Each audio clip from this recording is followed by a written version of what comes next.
Hello, once again. This is Bob Dennis talking to Aaron Coffey, and we're talking about PEMF and ICES PEMF, a technology I developed, and the technology part of it. And Aaron has developed a lot of applications and stuff. So we're going to talk about that today.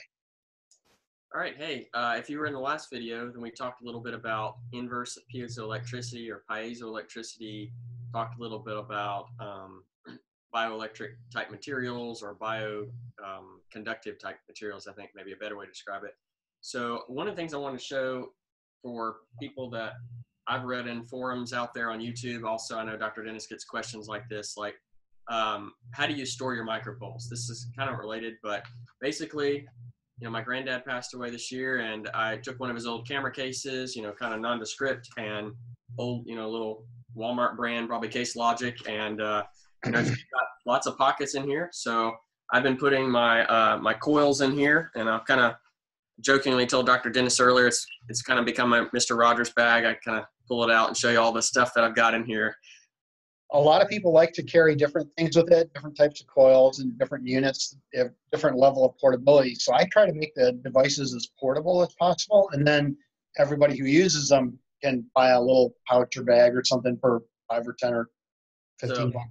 So in this particular one, I just noticed that this had a little strap right here, and so I started putting this guy in there. The only thing I have to be careful with, and I recommend you do this, I've bought 3 of these because I've gotten really good at breaking these. Because this is the point where I tend to bend it the most, and that's kind of like the place where you shouldn't bend it, I guess, the most. But that's the only one that I've actually I can get these to last for about 9 months, basically, which I think is pretty good based on maybe other people's usage of them. What I've heard about. I break them too often. Too, and we keep trying to improve the design to make them more durable. So we've got this trade-off all the time. They got to be light and flexible and inexpensive, but then durable and also very effective, right? So and they're great. Tough design problem. I want to show you some of the ways I've used this in a little bit. This is all, this is not polished or practiced or anything like this. Is just me being me. And so this one, the 2x2 or the quad coil, as I call it, I guess, is I just put this usually against my back. And a lot of times I've actually done on this couch where I would just put it behind my back and lean up against the couch because it's kind of hard not to be on a flat surface. I don't find the chairs to be as comfortable. I think the couch is a little bit easier, maybe even one of these pillows, because these pillows they're kind of firm, so I can just kind of put it right up against there and lean it behind me, put it where I want it to be, and just kind of lean in. Well, do you know what I developed that for? That 2x2 array was actually developed initially for people with small pets, cats and dogs. Because you couldn't put the coils on them. Cats and dogs don't like to be wrapped up in ace bandage or anything. So you just put it under them while they're sleeping or lay it on top of them, put it under their bedding. And it just turned out to be so convenient for people.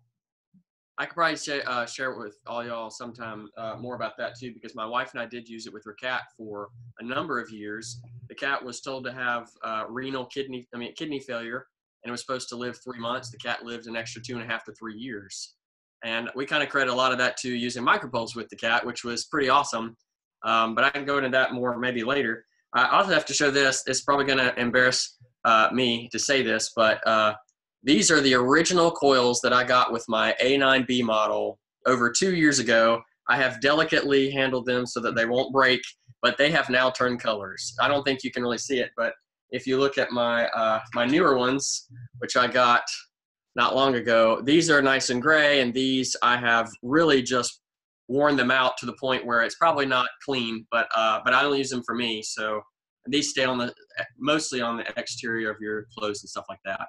I sort of think of these things as like toothbrush or something else that's kind of intimate, right? You wear it out, it touches your body, and the human body, just contact with the human body is really rough on most materials, actually, believe it or not. All the other ones have held up, but I mean, like you said, and I read this before I even bought them, that, I knew basically that it was designed to be like a toothbrush. You weren't supposed to keep them forever, and they weren't going to last forever. Like, you're eventually going to wear out the toothbrush.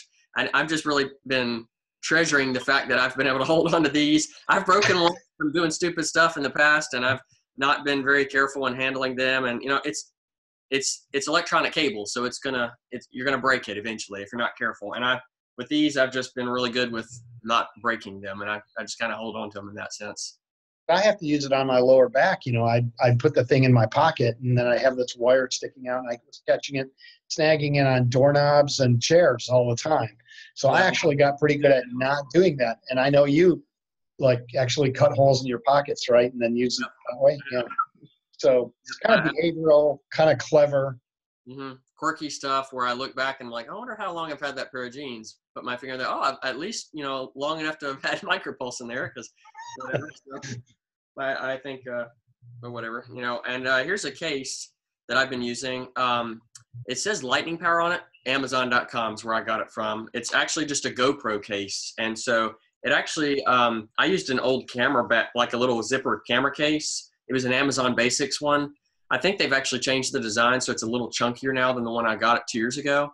But the one I got 2 years ago, now this is the battery charger for the M1, but the A9 wasn't as big as this, or as thick as this, I should say.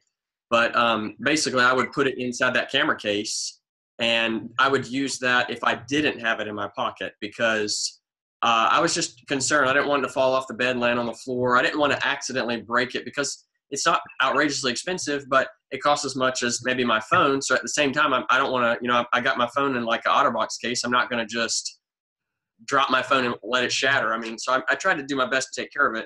But this particular case, I liked it because it's got a belt loop on it. So you could, if you're out mowing the yard or something like that and you wanted to wear it while you're walking, you could just strap it on your belt. But I've also noticed it's thin enough with the M1. If you had the M1 inside of there, you could just pop it in there. And I can even wrap up the coils in there if it stuffs out a little bit. And that's really kind of compact for a GoPro case. When I designed the M1, I tried to make it to use these very compact camcorder batteries. So in that case that you're using, you could probably slip an extra battery. There you go. Yeah.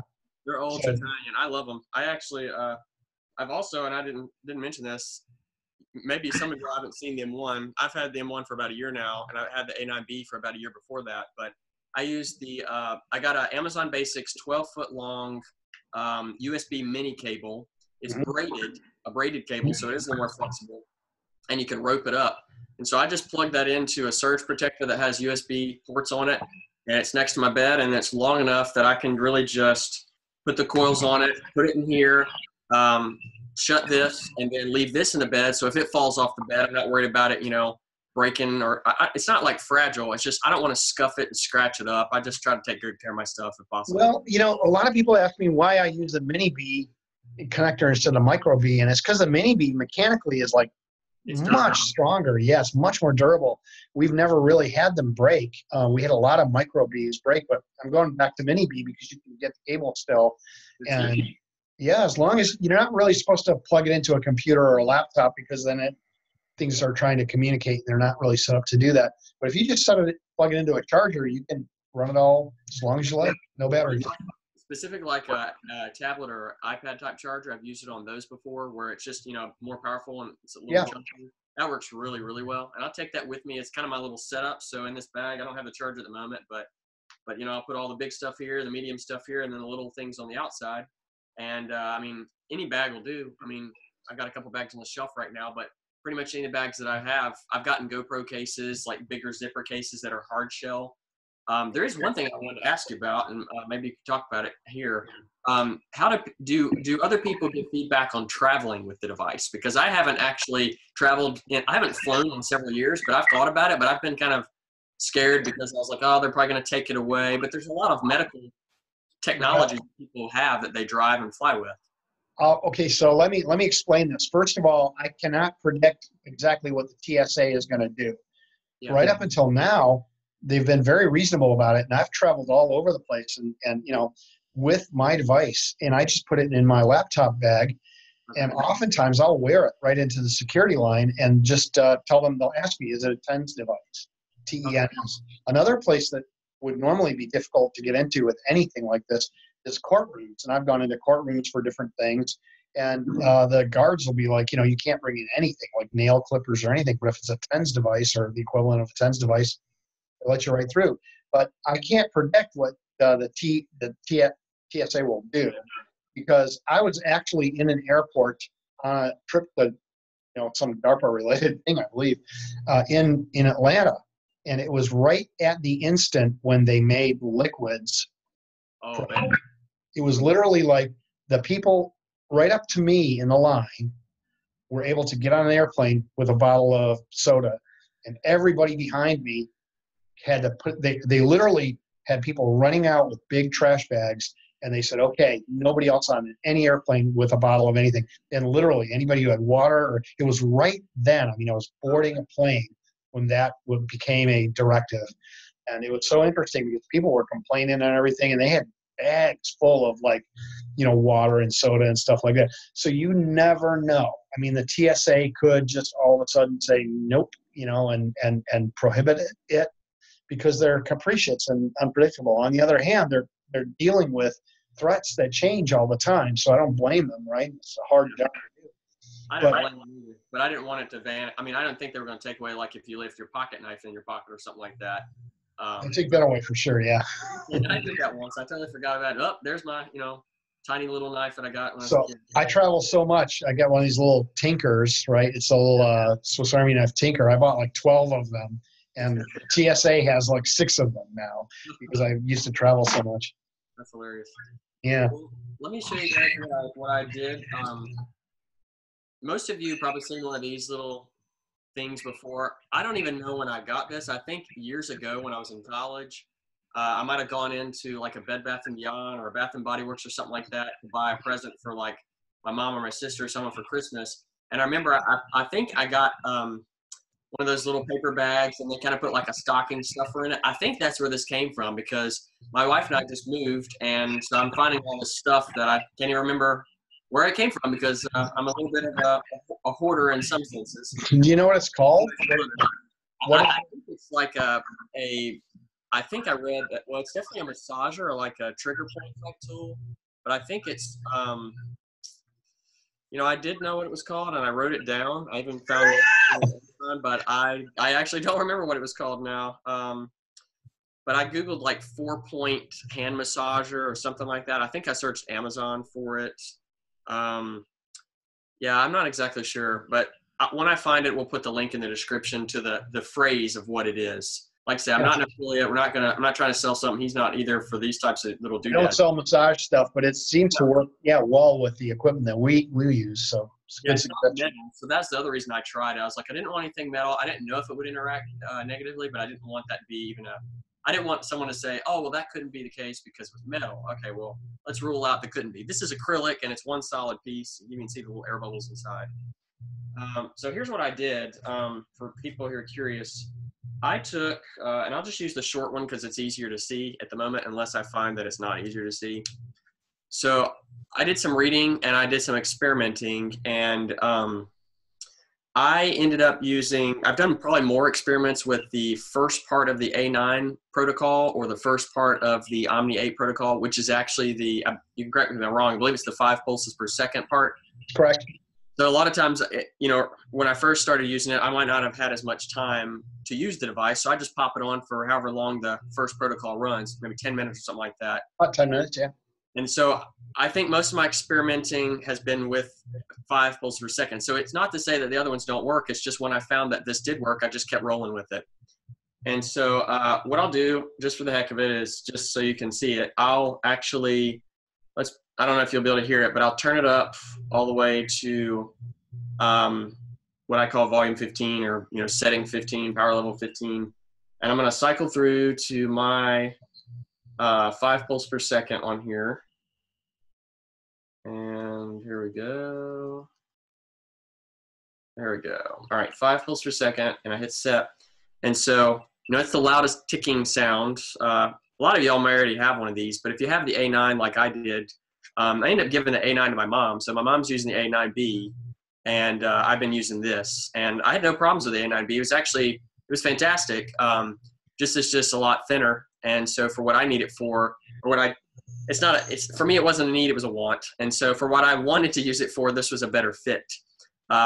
It's more geeky. The other one is absolutely just as powerful in my opinion, but it's much more of a simple use. I think it's safer with animals, just on off. I think it's more durable in some ways. Yep, it is actually. So the M1 that you're holding now, I designed that for two reasons. One of the reasons was I wanted to make it so that it was flexible for biohackers, so they could pick the different frequencies they wanted, Schumann frequencies, whatever. I've got a video that goes through all that. Maybe I'll put a link to it. But the other thing is I wanted to make it much more sleek than an A9. So that one's like 25% thinner and smaller and 25% less mass. So it's great. more portable. Yeah. I also have noticed for a lot of my geeky friends, they would be like, oh, the A9, this is very attractive. The A9 is functional and not as aesthetic. I know it's an older design, but a lot of my friends are like, oh my gosh, it's 3D printed and it uses an OLED display and it's got USB. Wow, that's awesome. And it uses a camcorder. So a lot of the more geeky people that you may know, or if you're an older person, you may have some younger, like grandkids or someone, they're really going to be drawn to this. It's slightly more, but like I say, it was negligibly more for really the same thing. I mean, both devices can use, like my A9B, I had the AC wall jack, so I could use that. This has got the mini USB, so in both cases I can run on the AC if I didn't want to use the batteries. But with the other one, I used the lithium ion the lithium ion 9-volt batteries. So with the A9B, I never ever had to buy a battery. I think one time I bought it when I left my batteries at home thinking I wasn't going to use it. I was just going to show somebody what it was. Then I wanted to see it work and all my batteries were drained or whatever. So I went and bought a pack of alkalines and I was able to use it and show it to someone. But they're really, I've never had to buy batteries for 2 years for the A9B. Oh, that's really good. So we keep both the A9B and the M1 because, as you say, they kind of apply to different, they appeal to different people and they do kind of different things. But in the core of them, they're really quite the same in terms of their function. And the A9B just runs on the 8. That's it. So here's what I stumbled upon. This is basically what I noticed really helped me, and it may help you. So a lot of you are asking maybe him or I don't think anybody's asking me this, but periodically I've done this to people that have asked. well, they might be after this. You never know. If it works as well for the gentleman who's a really good friend of mine, and I won't say his name, but I'll tell you this, if I could ever convince him to come on, I have a friend with 2 PhDs that's had a lifelong career in the medical field, traditional medical field, not the naturopathic field and not the integrative field. And so this man is in his late 60s. He's very, very credentialed and he's had a very illustrative career. And so, he's retired at this point, and basically he needs knee replacement or needs something to deal with knee problems. And when he would stretch out his legs, you could hear this kind of gritty, grinding, crunchy sound in both of his knees. Wow. I say he's that's about not good. And he's I went and saw him back in November, and so he was like, "Hey, my knees aren't doing really good. I need to get doctors to check into it a little more." I've just really been postponing it because it's a pretty drawn out process. Even if you do outpatient surgery, which I've had some family members do that, they're still hacking off your kneecap basically and putting in a new one. So he was just like a little reticent to do that just yet. And I said, well, hey, you're into medical stuff and gadgety stuff. Have you ever heard of this? And he said, no, I never heard of that before. And I said, well, hey, I've got this theory and it's worked for me. Let's try it for you. So he said, all right, I'm okay with this. I've never done this to him before. Mostly I was his sort of IT mentor where I would just kind of help him with technology. I did that with a lot of maybe older, well-off people who simply, they didn't want to be taken advantage of. They knew me. I wasn't going to take advantage of them. And I just said, hey, I'll help you. I know money's not an issue for you, but you just simply want to know how to use technology without being taken advantage of. So I really love those kind of people. They're usually sweeter, older people. And so I had a good established relationship with already. So what I did, and it's kind of hard to show in this, unless I can put my knee up on the couch here. What I would have done with him was I took my hand and I pressed like this, and I did the double stack configuration. So you can imagine if you I think of it like a laser beam. So I put this in here, and I don't know, you might be able to address how deeply this can penetrate in double stack on the highest setting. I have no idea, but I just guessed. And it falls off. It falls off as an inverse cube. So the math is a little bit mathy, right? So it's 1 over the distance cubed. It'll fall off. But it seems to be biologically effective for about 4.5 or 5 inches. Okay. Well, that was a pretty good distance, yeah. Fairly deep. And so I first started doing this with him. Now, I think I've gotten better at it than just this, but with what I did with him, it was a combination of what I learned from the free information and the book of Dr. Roth's. So he talked about this technique that he had developed called matrix repatterning, which I think was specifically towards muscular and structural like connections. And I started tinkering with it. I got that from his book. I got that from a lot of people that were trained by him that kind of freely put their info out there on YouTube. And so I started doing that and then kind of mixing it and matching it with my own geekyisms. And just like, well, let's try this because I'm never going to be able to go to Canada. I live in Virginia. It's quite a ways away. There's nobody down here that does that. And so I was like, well, there's not a lot of people that would be able to do this for me. So let me try to do it for myself. So I was like, all right, I'll buy the book. So I bought the book and my wife and I read through it. And I just said, hey, help me with this. And so I started doing it to me first. It worked really well for me. And then I said, well, let me do it to my friend. So what I did with my friend was I would just kind of place some pressure. And that's the key here, pressure. So you place pressure and then you put the device on it and then you put your hand down on it and you just hold it. And I don't know how long you have to hold it. It's really been mostly experimentation on my part. Now for this man, this friend of mine, I did it, I kind of like probably was working out my method, if you will. And I hate to use the word my method, but what I discovered. I was working out the idea. And so then I started saying, all right, well, my hand, I don't know how far away this actually goes. Let's try to get closer to the skin. So I put it right up against his fabric. Then I would just press the coil while the coil is closest to him and I'm on top of it. And then I just kind of press into it and just did this for about 30 minutes. We were going to go out to eat, him and I and another friend of mine. And we did it for about 30 minutes. We were all catching up. We hadn't seen each other in a couple of years in person. And he began to describe, wow, my knee is really tingling. I feel this. And I thought, well, that's nothing out of the ordinary because anybody that's owned a micropulse or maybe other PEMF systems, tingling is kind of just part and parcel to what you experience. It's a great feeling. It's kind of cold. It's tingly. Sometimes it feels like somebody's gently squeezing like a compress. That was always my experience with it. Mm-hmm. My wife didn't have that same level of issue, but she would sometimes feel the tingling or she would simply feel better. But I feel like my body was just achier, so I would feel it more in a more pronounced way. So with him, he began to say, no pain. He just began to say, wow, this is really tingly. And I said, well, you might feel like a warmth. You might feel pain, but it's not like you don't feel like you're being injured. You feel like kind of somebody does when they do a massage on you. They're doing that trigger point. They're kind of pressing. Mm-hmm. It's helping you, but you're like, it still doesn't feel good, but it also, when you're done, it feels better. So that you kind of feel that level of pain, not like you're causing injury, but you're releasing something that's already irksome. And so I did this for him. And after 30 minutes, my friend stood up and he straightened his leg. No more gritty sound.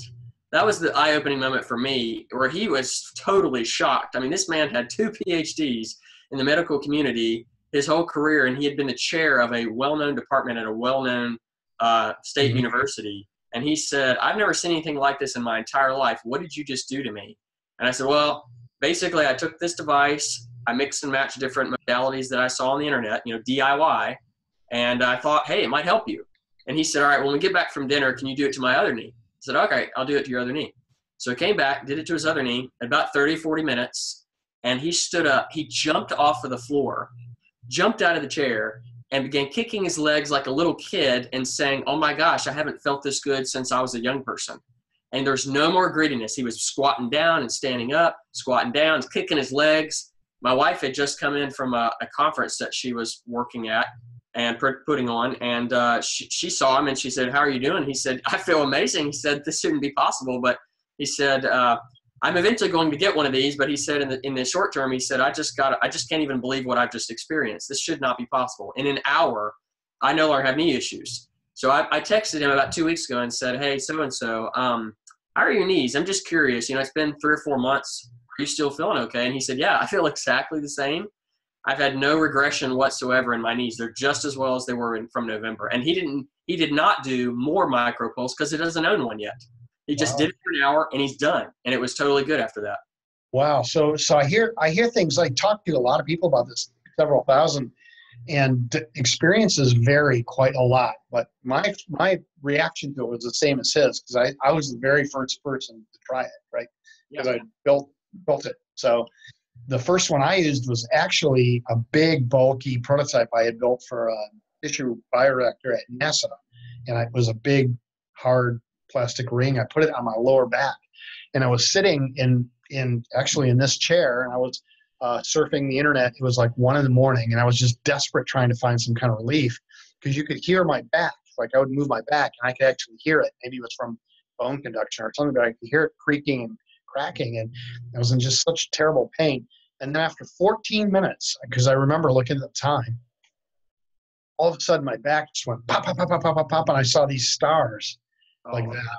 And it just my theory is it reduced the inflammation in my spinal column, and everything kind of popped back into alignment after all these, after these years of terrible pain. And it just kind of never was that bad again. I mean, I have to wear it occasionally, but it went to the point where, it basically fixed it. And it was so dramatic. I thought to myself, at first I thought, oh, I just, killed myself. Oh, what did I do? Right. Because it was so, and then other people have a response that's very subtle. And they're like, well, I don't feel that pain or that discomfort anymore. And a lot of people actually forget how badly they felt. Yep. I think I did. I remember, and I would have told people if I had recorded myself a couple years ago, maybe even just 2 years ago. I described last week, I felt achy deep inside my joints. And I remember going to a chiropractor and then an osteopath, and I had x-rays done. And, structurally, like I mentioned, I wasn't severely damaged. I hadn't been in a car accident. I hadn't been to war. I didn't have any like major structural trauma on my body, but there was just, everything was so tight. Like I know a lot of guys who I would find to be healthy. They could stretch and you could hear this kind of pop, pop, pop, pop, pop, just because they were really loose and limber. I could never do that. I was always stretch and I'd be like, oh, there's nothing there. That's not good. I'm so stiff. And my range of motion was just terrible. I mean, I've never had any rhythm, so I'm not a dancer, but I couldn't, I just didn't have, like, I told you before, I felt like the Tin Man.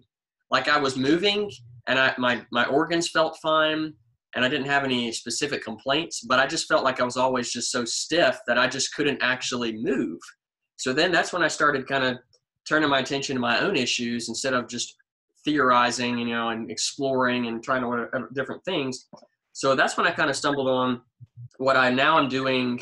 My wife is doing this. I'm doing this. I recommend this to friends of mine who've already purchased an M1 or an A9. I have a couple of friends of mine. I think I have 3 friends now who've actually bought one for their various specific family issues or their self issues. One person had a surgery and they have post-surgical pain. This is an older person who's intellectual as his profession. And I've got another person who is a peer who's in his late 20s where they have foot pain from being on their feet all the time. And then I have another friend who maybe more in the IT field, but yet he and his parents are really trying to use it to address their types of issues. So it's not really specific people. I'm really not connected at all with any self-hackers. And I realize that I might be classified as that now from what I'm doing, but I didn't even know the term existed.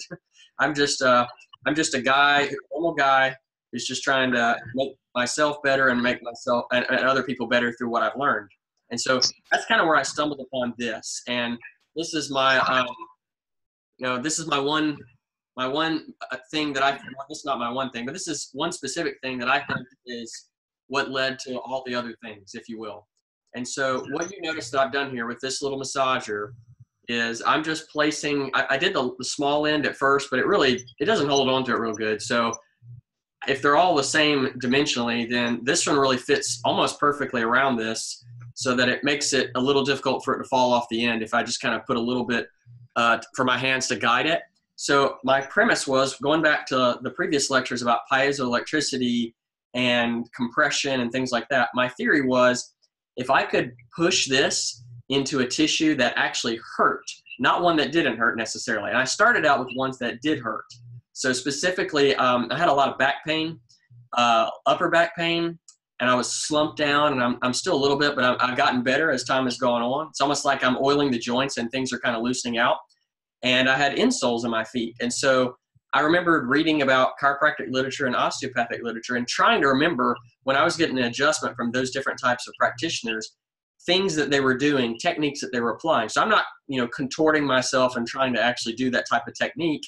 And I have a foam roller, but I wasn't really trying to do the physical therapy type of things. I was just trying to remember where are areas that they said, oh, wow, it's really bad. And so for me, they said the upper neck and back area and the lower back pelvis area, they said both areas were so bad that they didn't know which caused the other, but they knew they were connected. So I said, okay, well, I know enough about it to know that either if I fix this area, the other area might have a little more flexibility, or maybe the other way around. So I started with the lower back, and I would just kind of put it up against here, and I would press, and then I would put these coils with my fingers in place and hold them there. And I'm really leaning on this. So I would kind of use gravity as my my ability to gauge the level of pressure I could use, because I'm not like just trying to punch myself out. I'm not trying to injure myself, but I had this premise in my mind that pressure plus electricity might cause the bone or the collagen or somehow the fascia of the body to heal, maybe more quickly. And it really, really helped me a lot. And so after that gentleman and some family members that I did outside my immediate family, they had different issues, knee issues specifically. So I did it twice, one to a man, one to a woman, both 20, 30 years older than me, 40 years older than me, and about the same amount of time. And I tried different techniques, but it still involved pressure plus this microvolts. Well, there are massage techniques and pressure point, trigger point techniques and stuff like that. And I think those things work well. And what people keep telling me, because I'm not a clinician, so I don't really directly handle a lot of people, but what they tell me is that when you combine the PEMF with other things like that, it seems to make them both much more effective. So I think you're right. There's something going on. We just don't understand what it is, but yeah, there's some kind of synergistic effect. What I've noticed in particular with mine, like my application of it, and like I say, it's not trademarked, I'll call it Creative Commons, because I don't, like I say, I'm not into branding anything. It's just, it works. And it cost me, I had my device already. This was laying around my house. I've even told friends, use the handle of an old wooden spoon. Just something that it's not going to hurt you. It's not have a sharp end on it. But I'm not just putting it on muscle. I'm putting it on everything, like bone tissue. And I've applied this same technique with my hands. I think it's really weird too, because I use the right hand. I'm right-handed for my computer mouse kind of stuff. So I was squeezing. I would put this through here, and I would just squeeze my fingers. And this hand has gotten so tired because I've done this for hours and hours and hours. But you feel it. Like I would just squeeze and hold.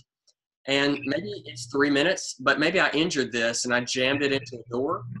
And that's one thing that I learned from reading Dr. Roth's book was he described, this just happens to be here, but it wasn't for this reason.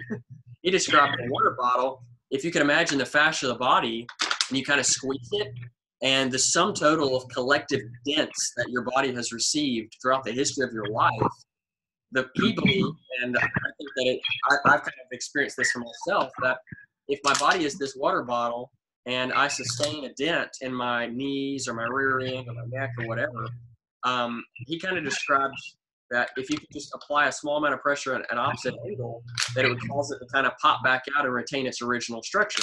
So kind of having that playing around in my head, but also kind of looking at it as like the Tin Man, I just started thinking, well, when did I injure myself growing up? Okay, well, I fell down a flight of stairs in the second grade and I broke my collarbone. All right, well, I don't feel the collarbone injury anymore. Let's push it up against the collarbone. And it went from a 0, and I didn't know I had any pain there at all. It's like the body had moved on to something else by then. But it started out with a 0, but then when I would press into it, suddenly, it was a 2. And I was like, wow, why does this hurt? I haven't injured this in years. And it went from a 2 to an 8. And it doesn't do with the device turned off. And I haven't experimented with the different frequencies, but it doesn't matter what power setting it's on. And it may or may not matter what frequency, but in my case, 5 pulses per second, I put it right here. And if I wanted to heal something like this, where I don't consider it more of a sensitive tissue area, then I'd probably put it on 15. It's not near my heart. It probably doesn't have anything to do with it, but I'm still squeamish, so I don't put it in areas that I would consider to be sensitive and put it on a high setting. I would start lower and just work up to it. I just try to be safe in how I use it. And like I say, not that it's unsafe. It's just I'm a squeamish person, so I would just put it on like my neck or my back or whatever, pop it on the 15 level, and I would just press into it. And my gosh, it was so painful. It hurt so bad. And I thought in the beginning, all right, well, maybe it's hurting because I'm pressing into myself. Well, yeah, that might be true. But when I tried it without the device turned on, I didn't get the same effect. So then I kind of thought, well, maybe the body since the body creates pain sensations, and I've been reading a lot about pain since this, trying to understand why the body focuses in on it or ignores it. Because a lot of conventional medicine these days seems to be creating pain disruption technology where they're trying to turn off the pain signals or distract the body from the actual pain. So I thought, well, let's lean into that. Let's say the body actually did that for a reason. It wants me to know that it's injured, and I know the device is capable of healing. So I would literally press into the tissue or use gravity to get the right level of pressure. And I would hold it there. And some areas, it might be 10 minutes. And then gradually the pain threshold would decrease until there was no more pain. And so like with my shoulders, I'll give a practical example because I probably don't have a lot more time to talk about it today. But a practical example is I was lifting stuff. It was too heavy for me, and I'm not a big guy. And I could feel like, ooh, man, my shoulders are kind of hurting now. So now they're kind of clicky poppy sounding, but not like horribly injured. So I took about an hour one day when I had some free time, and I just pretended this was a little oil can from the Tin Man, and I just kind of went all the way around under the arm. You know, I'm not a anatomy type person or a physiology. I don't have a personal professional background in kinesiology, so I don't understand enough about anatomy to know like everywhere the fascia is connected, but I know it's working. That's what's amazing. So I do this to the whole arm, and then suddenly, wow, no more dysfunction. So I just began to do that everywhere. I do it to my knees, my feet, my ankle, my IT bands, my lumbar, all up and down my spine. I no longer have insoles in my shoes, and I haven't for over 2 months. After about 4 hours of working on my back, I literally have no conscious pain anywhere in my body at all, but I lived with it for over 10 years. Wow, that's amazing.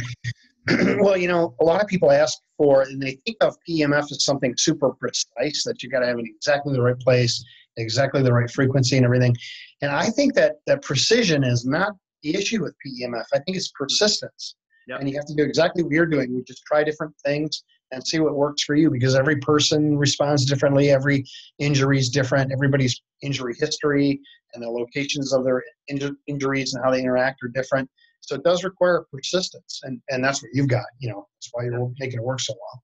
Yeah, I mean, even right now, like I would, you know, I feel like there's a couple areas that I have told Dr. Dentz about just briefly that are kind of areas that are project areas right now, and I'm taking this upon my own self to try to do this. And that's, you know, I've got this little knot in my head, and I might have fallen back as a kid or something. I don't really know where it came from.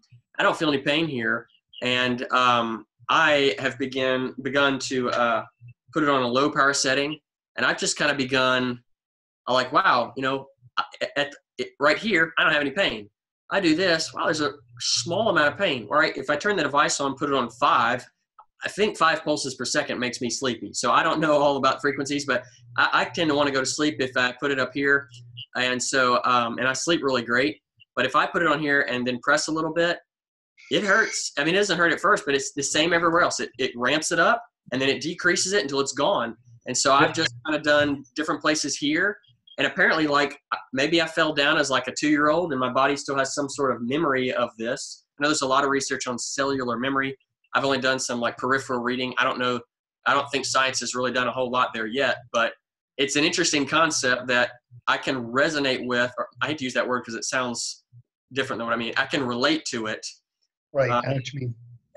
It's a relatable concept that, oh, wow, well, yeah, you're right. I did fall down and bust my knee up in the 4th grade, and I did have to go, you know, get stitches or whatever. And I forgot about that. And now when I press on this area, it's like I'm reliving the pain. It's unbelievably painful, but the more I stick with it, the more the pain goes down, and eventually it's gone. And wow, I didn't realize this was connected to this, and now it doesn't hurt anymore. You know, it's so interesting because some people get like immediate relief, and some people, and I've been on both ends of this, right, where I'll get like 14 minutes, I get this immediate relief.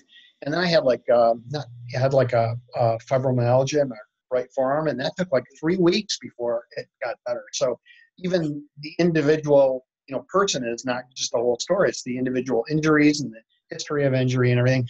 So persistence, and I think the willingness to experiment and try things is really important. I think we should probably wrap, but yeah. I want to mention one thing. People have asked me this in the past.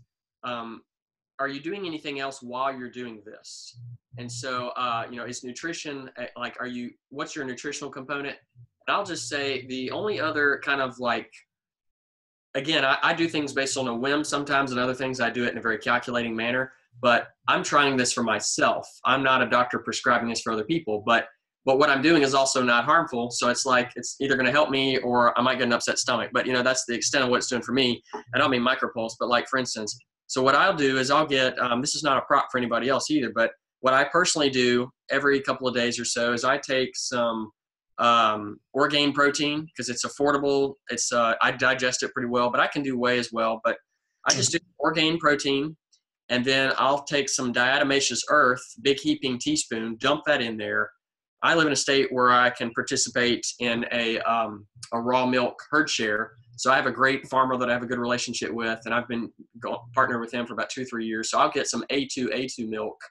With, I don't know more about that than maybe others, but it's more easily digestible form of milk from the more eastern cows. And so I'll take, 6 ounces of milk, Orgain. Sometimes I'll just use Berkey water, and sometimes I'll use structured water, because sometimes I tinker around with that too, and I can talk about that at a later date. But yeah. I just shake it up and I drink it. And I'm noticing now that having done this with my teeth, having done a little bit with my eyes, and I can show you how to do that later, my canines, I believe, are regrowing.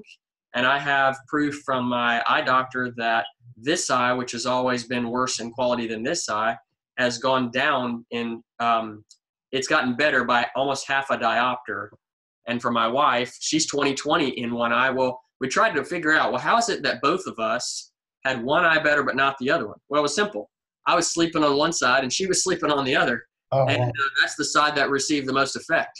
And so I'm just at the edge of like tapping into the eye. And I have some theories that if I did this same methodology and put it on a really low power setting for maybe 10 or 15 seconds, just a very light touch of your eye, and then just kind of hold the coil out here for about 10, 15 seconds, and then switch eyes. Don't do it anymore for the rest of the day. Do it the next day a little bit. That's what I'm doing right now.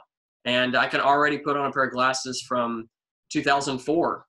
And so I'm going to do it a little bit more, and then go to get the eye doctor visit, use my insurance, and get them to figure out, hey, has he actually gone down, or is this all in his head? But it did go down last year. We do have some quantitative data. You were talking about that. I'd love to see what happens with your eyes. Maybe we can have some other people do that. I have some quantitative data on, you were talking about cat kidney, renal failure. I actually have some laboratory test data on my brother's cat that shows that whenever the cat was sleeping on a 2x2 array, its creatinine went back down to a normal level, and they would not sleep on it for a while. It would creep back up, and they'd put it back on the bed and go back down. The correlation in time was just beyond belief. So, there's a lot of cool things like that. But I think we've probably covered enough for today. Maybe we can have another discussion. Sounds good. Is that okay? All right. Well, thanks a lot. Thanks, everybody, for sticking with us. And Aaron and I will come back for another talk sometime soon. All right. Thank you.